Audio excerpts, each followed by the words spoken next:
Aegon. Aegon? Fake one? Look, a dragon is still a dragon, whether red or black. Or green, if you go all the way back to the dance. In this video, I want to discuss how Aegon Blackfyre / Aegon Targaryen could be, well, he is one of my favorite characters from A Dance with Dragons, and what could happen with this character in Winds of Winter. Please, slap a like on this video. Also, make sure you subscribe and turn those notifications on. The like goal for this video will be 69.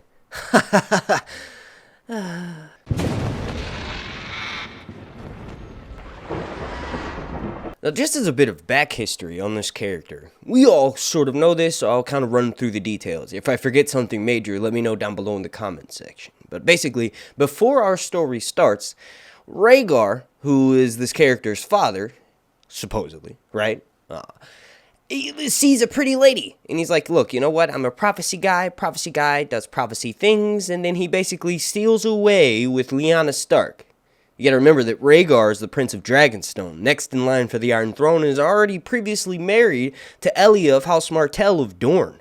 This is obviously a problem in the Seven Kingdoms, because for the most part, you're not supposed to have two wives. You're also not supposed to take someone who's betrothed to someone else. Now, obviously, that faithful union between Lyanna and Rhaegar brought us Jon Snow for the books and for the TV show. Debate me down below in the comment section. But Rhaegar had pre-existing children. And obviously, when you play Mr. Steal Your Girl, it's going to start a war. That's exactly what it did, known as Robert's Rebellion. Now, with the war raging all across the Seven Kingdoms, Robert's Rebellion, it kind of comes to a head with the sacking of King's Landing.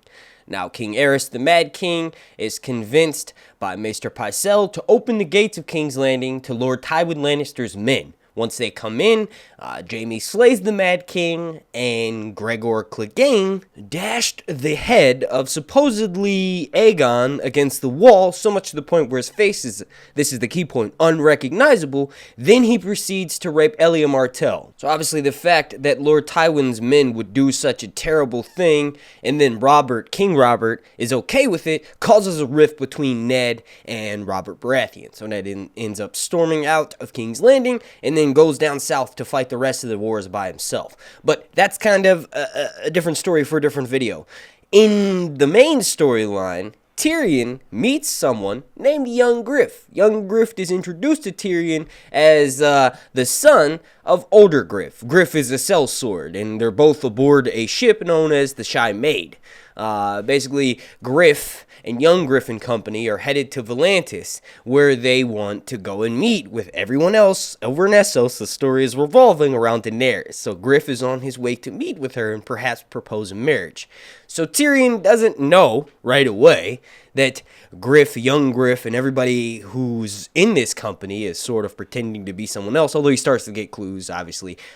The Half-Maester kind of does certain things that lets Tyrion know, hey, maybe this guy isn't fully trained. Also, the fact that he's called Half-Maester lets him know. And then, this is the most important part, there's a Septa with him who gets naked. Tyrion wants to fuck her, and she's always waving her titties around, so Tyrion's like, obviously, a lady of the faith probably wouldn't necessarily be doing that. So Tyrion kind of knows something is up, and he officially figures out, hey, this Young Griff dude might be Prince Aegon, when him and Young Griff are left alone on the ship and they play a game of Savase.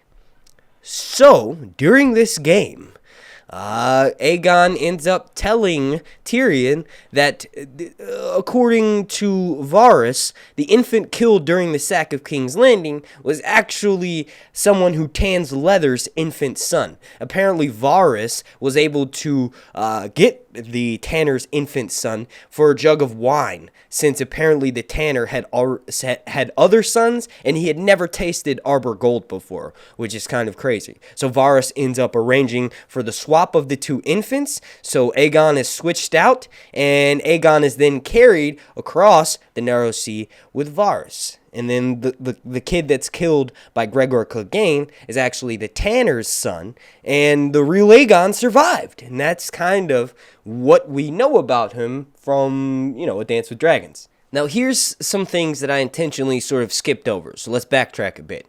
When Tyrion is being told by Illyrio Mopatis about what is happening, right? So when Tyrion first comes across the Narrow Sea, escaping from King's Landing after having killed his father, right? He's led out by Varys and his brother, right? Once he's drinking and gets his way to Illyrio Mopatis, he ends up plucking some poisonous mushrooms that he knows would kill himself. He like kind of saves them for later. Then he ends up taking a bath. He has a dinner with Illyrio Mopatis. Illyrio Mopatis has these buttery, succulent mushrooms, and he sort of propositions Tyrion. He like makes him think, hey, these are the poisonous mushrooms you ate from earlier. Now I've filled them with butter, and if you really want to kill yourself, go ahead and do it right now. Tyrion obviously refuses and then realizes that after Illyrio Mopatis eats some of the buttered mushrooms, that they weren't poisonous, and that Illyrio Mopatis and Tyrion might have, like, Illyrio may have hope for Tyrion, and that's what he explains to him. But there are several things that happens during Tyrion's journeys with Illyrio Mopatis and the multiple conversations they have that raise red flags, right? For instance, he mentions how his dear wife, or I guess I should say his second wife, because his first wife ends up dying. He ends up marrying Saera of a Lycene pillow house. Basically, when you hear that name, and then you combine what you know about history of Targaryens, you think of Saera Targaryen, who ran across the Narrow Sea from Jaeherys. Jaeherys is known as the Old King, the Conciliator, the Wise King. Him and his wife Alicent had several children. They had several daughters, several sons. One of their daughters, Saera, ends up courting 3 different knights at 3 different times. She sort of just gives away her maidenhood. Obviously, this upsets King Jaeherys. Queen Alicent is a little more understanding, but King Jaeherys is not hearing none of that shit. She ends up, he tells her, hey, look, go back to your room, don't leave, I'm going to figure out what to do to you, right? She ends up leaving, she escapes, she goes across the Narrow Sea, and then Alicent has agents that track her, and she's working in a, she was training to be a septa, but she's ended up working in a whorehouse dressed as a septa, so she ends up owning her own whorehouse. Now, obviously, because there is a full-blooded Targaryen over in Lys, and then we hear, hey, there's Saera who, according to the way that Illyrio describes her, big blue eyes and pale golden hair streaked with silver.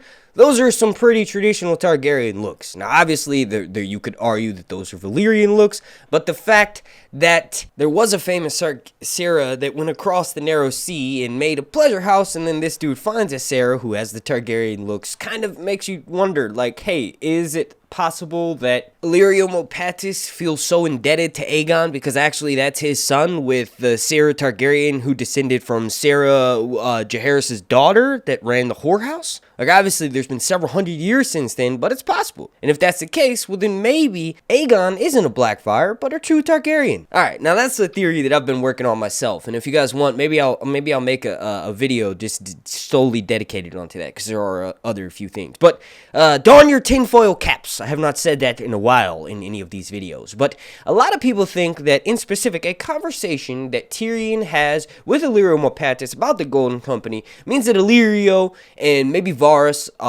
because his genitals were burned in a fire, and obviously king's blood and genitals, and if he's got Targaryen blood, then that would mean that's why the wizard did that shit with his penis. But if that's not the case, then basically Tyrion ends up talking with Illyrio, and he says, I heard that one of the Golden Companies was under contract with one of the free cities. Mere, Illyrio smirked. Contracts can be broken. There is more coin in cheese than I knew, said Tyrion. How did you accomplish that? Basically, Tyrion is asking Illyrio, like, how the fuck did you get the Golden Company to break one of their contracts? Like, you would have to offer them an insane amount of gold. So that's why Tyrion's like, there's got to be an insane amount of money in cheesemongering than he knew about. And then, obviously, Illyrio Mopatis ends up waggling his fat little fingers, and he says, specifically, some contracts are writ in ink and some in blood. And he goes, I say no more. That's my impression of Illyrio.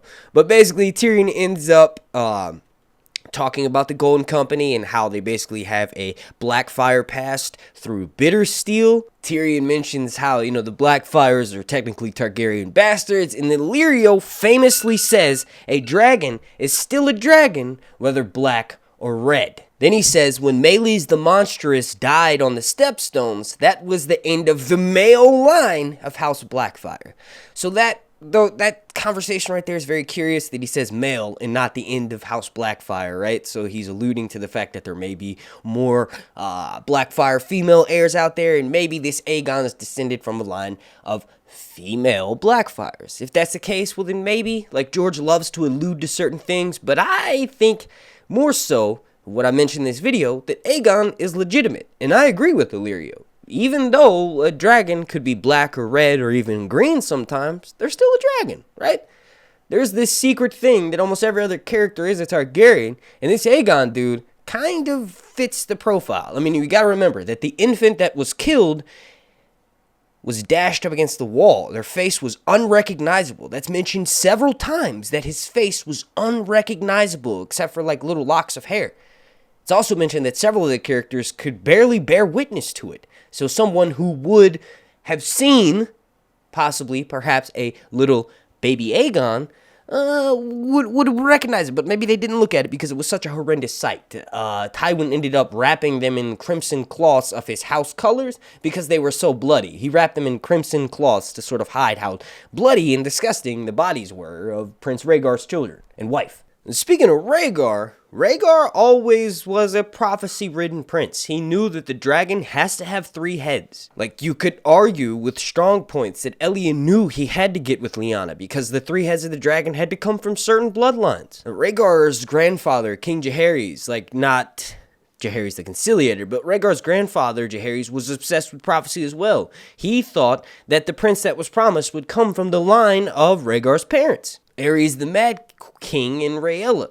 And he was convinced by Duncan Targaryen bringing Jenny of Oldstones to court, and Jenny of Oldstones brought a woods witch. So this prophecy shit goes deep in the blood of Targaryens. It's all about bringing back dragons, and that's eventually what they're going to do. So the dragon has 3 heads. Who are the 3 heads of the dragon? Tyrion gets dragon dreams. There's a lot of people that believe he is a secret Targaryen because there's rumors that King Jaehaerys wedded Joanna Lannister, right, Tyrion's mother, on the night of her wedding to Tywin Lannister. Now, if that's the case, that would mean that Jaime and Cersei are secret Targaryens, not necessarily Tyrion. Now, obviously, there could have been an ongoing affair with King Jaehaerys, but that's not the case. I think Tyrion is going to be the hand of the king, right? It just makes sense, right? Daenerys, in one of her chapters with Dance of Dragons, it ends, one of the chapters ends with her getting a bloody glove, right? After she has a chat with Jaron Daxos, right? After she talks with him, he's dead in the TV show, but not in the books. After she talks with him, he tries to give her ships, and he's like, look, leave. If you don't leave, you're going to die. You have war. You have enemies closing in all around you. Please take these ships. I've gotten one from each of the Council of 13. Please take these ships and go back home. I love you. I don't want to see you die. And Daenerys obviously refuses his offer. He ends up leaving the ships and leaves a bloody glove, which she recognizes as war. Now, around this time, there's always chapters that follow each other, POV chapters like Tyrion, Jon, Dany, Dany, Jon, Tyrion, Dany, something like that, right? And around that time, there's some symbolism that Tyrion will become Hand of the King. He's kind of advising Aegon. He's already had an existing relationship with Jon Snow, right?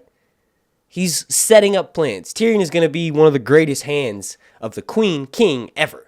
Now, the 3 heads of the dragon, and really to wrap this video up, Jon is going to be one of the heads leading the war front up north. Daenerys is going to be the center and main head. She's the one who brought back the dragons, right? 2 of them will be ridden by Aegon and Jon Snow, right? Aegon the 6th and 7th, respectively, right? So it'll sort of be reversed. Instead of Aegon and his 2 sister wives, Visenya and Rhaenys, it's Daenerys and her 2 husbands, Jon Snow and Aegon. Now, I know, it sounds a little bit weird, but we do know that Jon Snow's lineage is confirmed Targaryen. We do know that Daenerys would have maybe married Aegon anyway, had he had survived. Like, he would have been a closer age to Daenerys. Daenerys actually thinks this. So, this is a good point to wrap this video up. If you guys want more of me talking about the 3 heads of the dragon, let me know down below in the comment section. I want to thank you all so much for watching, and please remember to slap a like on this video. Like goal is going to be 69. Long night!